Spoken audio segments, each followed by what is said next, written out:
গ্রামের দৃশ্য দেখতে আমরা প্রত্যেকেই ভীষণ ভালোবাসি। বিশেষ করে গ্রামের সবুজ ধানক্ষেত, তার উপরে হচ্ছে সমস্ত গাছপালা, ঘর বাড়ি সব কিছুই। গ্রামের দৃশ্য কিন্তু দেখতে ভীষণ ভালো লাগে। গ্রামের পরিবেশ দেখতে যেমন যতটা সুন্দর, ঠিক ততটাই কি গ্রামের মানুষদের জীবন জীবিকাটা সুন্দর? না গো, একদমই নয়। বিশেষ করে গ্রামের হাউসওয়াইফদের জীবনটা অতটাও কিন্তু সুন্দর নয়। একটু ভেতরে গিয়ে দেখলেই বোঝা যায় যে মানুষগুলো কতটা কষ্ট করে নিজেদের সংসারটা চালানোর জন্য দিন রাত পরিশ্রম করে চলে, সেটা পুরুষই হোক কিংবা কোনো নারী হোক। যাই হোক, অনেক কথা অনেক গল্প আজকের এই ভিডিওতে তোমাদের সাথে শেয়ার করব। তার আগে চলো আমার পরিচয়টা দিয়ে নিই। শুভ সকাল আমার প্রিয় বন্ধুরা, সবাই কেমন আছো? আশা করছি সবাই খুব ভালো আছো আর সুস্থ আছো।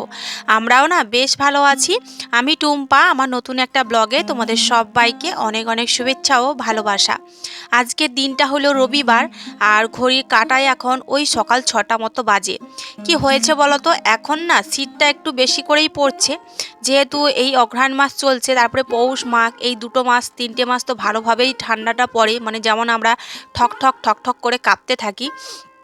তো ঠান্ডাটা ধীরে ধীরে বাড়ছে। তো সেই জন্যে না সকালবেলাতে ঘুমটা ভাঙতে মানে অনেকটাই লেট হয়ে যায়। ঘুমটা ধরো না ভেঙেছে 5টার সময়, কিন্তু মনে হয় একটু বসে ফোনটা দেখি বিছানার মধ্যে, বা একটু লেপটা গায়ে ঢাকা দিয়ে একটু শুয়ে থাকি, গরম গরম অনুভব হয়। তো বাইরে বেরোতেই ইচ্ছে করে না, তো ওই রকম আলসেমি করতে করতে অনেকটাই লেট হয়ে যায়। তো সেই জন্যে দেখো কলপাড়ে এসে বাসন কোসনগুলো তো মেজে ধুয়ে নিলাম। কি আর করব বলো, একার সংসার যতই আলসেমি করে না মানে করে থাকি না কেন, সংসারের কাজগুলো তো সেই আমাকে একা হাতেই সামলাতে হবে। আর সামনেই মেয়ের পরীক্ষা। মেয়ের পরীক্ষা, টেনশানে মরছি আমি যে মামাম সোনা কী লিখবে কি করবে কিছুই জানি না। যেহেতু ওরা অনেকটাই ছোট, তো ওদের ক্লাসে ম্যামেরা হচ্ছে পরীক্ষা নিতে গিয়ে ওদের অনেকটাই হেল্প করে, তো প্রশ্ন মানে বলে বলে দেয়, তো ওরা লেখে, উত্তরটা ওদের লিখতেই হয়। তো জানি না কি করবে, তবে সেকেন্ড পরীক্ষাতে ভালো নাম্বার পেয়েছিল। তো এটাতে কি করবে জানি না। এটাই হচ্ছে ফাইনাল পরীক্ষা। তো মেয়েকে উঠিয়ে আবার ঘুম থেকে উঠিয়ে পড়াতে হবে। কখন যে মেয়েকে পড়াবো, আর কখন যে সংসারে কাজবাজ গোছাবো, আবার কখন যে বাজার হাট করতে যাব, সেটাই আমি ভেবে পাই না। একা মানুষ তো, কোনো দিকে কুল কিনারা খুঁজে পাই না। তার মধ্যেই আমাকে শরীরে হাজার কষ্ট, হাসি মুখে আমি সব কিছু চেপে রাখি, জানো তো। কি করব, সংসারটা যখন আমার একার, তো আমাকে হাসি মুখেই সব কিছু সামলাতে হবে। তো দেখো সাইকেল নিয়ে বেরিয়ে পড়েছি, যাব একটু বাজারে, সবজি বাজার করব, সাথে একটু মুড়িও ভাজতে যাব, মুড়ি মিলে যাব। এই যে দেখো সাইকেলে ঝুড়িতে করে চাল নিয়ে নিয়েছি বস্তার মধ্যে। চলো এখন সোজা চলে এসেছি মুড়ি ভাজা মিলে। তোমাদের সাথে দেখাই, তোমাদেরকে দেখাই, চলো আমাদের এখানে কিভাবে মুড়ি ভাজা হয়। এই যে দেখো, এগুলোর মধ্যে কিন্তু চালের মধ্যে নুন আর একটু জল দিয়ে চালটাকে ভালোভাবে মানে পাকানো হচ্ছে। আবার একদিকে চালটাকে একটু ওই যে আমরা যেমন ভালো করে একটু গরম করে নিই, সেভাবেই করা হচ্ছে। আর একদিকে দেখো মুড়ি ভাজা হচ্ছে। ওই যে ওইদিকে ওই কোনায় যে ভাইটা রয়েছে, ও কিন্তু মুড়ি ভাজছে। আর দেখতেই পাচ্ছ উত্তরে হাওয়া হচ্ছে, তো পুরো এই মুড়ি ভাজা দোকানের মধ্যে এত ধোঁয়ায় ধোঁয়ায় ভরে গেছে। আর মুড়িগুলো দেখো ভেজে এই যে একটা নেট টাঙানো রয়েছে, এর মধ্যেই কিন্তু দিয়ে দিচ্ছে যাতে বালিগুলো একটু ঝরে ঝরে যায়। যাই হোক, এমনিতে মুড়িটাও তো রাখার লাগবে, সেই জন্যেই। আর এই দাদাটা হচ্ছে আমার হাজব্যান্ডের বন্ধু, ওখানে মুড়ি ভাজতে গিয়েই পরিচয় হলো। তো যাই হোক, মুড়ি ভেজে নিয়ে কিন্তু ফাইনালি বাড়িও চলে এসেছি। সাথে কিছু বাজারও করেছি, সবজি বাজারও করেছি, বাজার থেকে মাছও এনেছি। চলো, মুড়িটা মোটামুটিভাবেই ফুলেছে, খুব একটা ভালো ফোলেনি, যেহেতু রেশনের চাল তো সেই জন্যেই।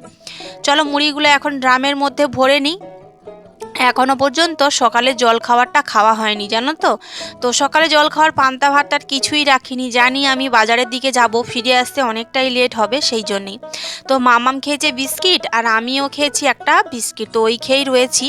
চলো এখন সবজি বাজারগুলো মানে ভালো করে গুছিয়ে নিই। আর এই যে দেখো মাছ এনেছি, এটাকে কি বলে, কি ভাঙর মাছ, নদীর হচ্ছে একটা নোনা মাছ।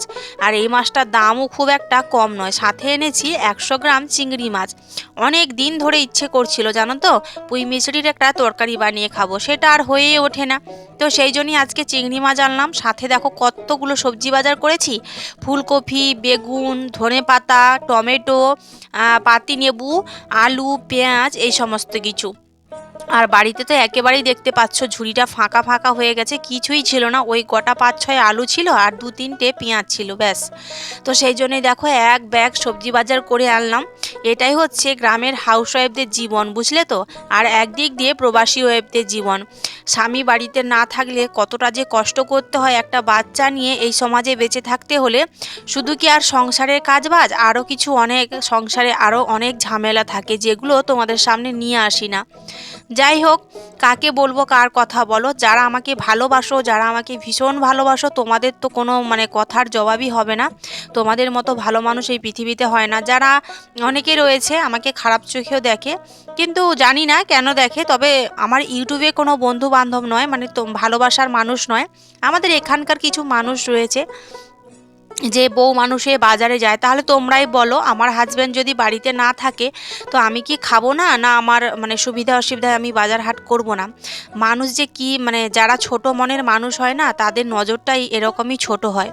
এদিকে দেখো পুঁই মিচড়িগুলো অনেক দিন ধরে আমাদের বাগানেই হয়েছিল, তো ইচ্ছে করছিল চিংড়ি মাছ নিয়ে এসে তরকারি বানিয়ে খাবো। ফাইনালি সেই ইচ্ছেটা আজ পূরণ হবে। দেখো পুঁই মিচড়িগুলো আমি কেটে নিলাম, এখন সবজিগুলো বানিয়ে নেব। আর জানো তো অনেকটা বেলা হয়ে গেছে, এখন বাজে ওই 12:30 মতো, এখনও মাছ কাটা হয়নি। মামামকে স্নান করিয়ে দিয়েছি, আর আমি তো স্নান করে পুজো দিয়ে তবেই গেছিলাম বাজারে, তো সেই জন্য আমার আর স্নান করা ঝামেলাটা নেই।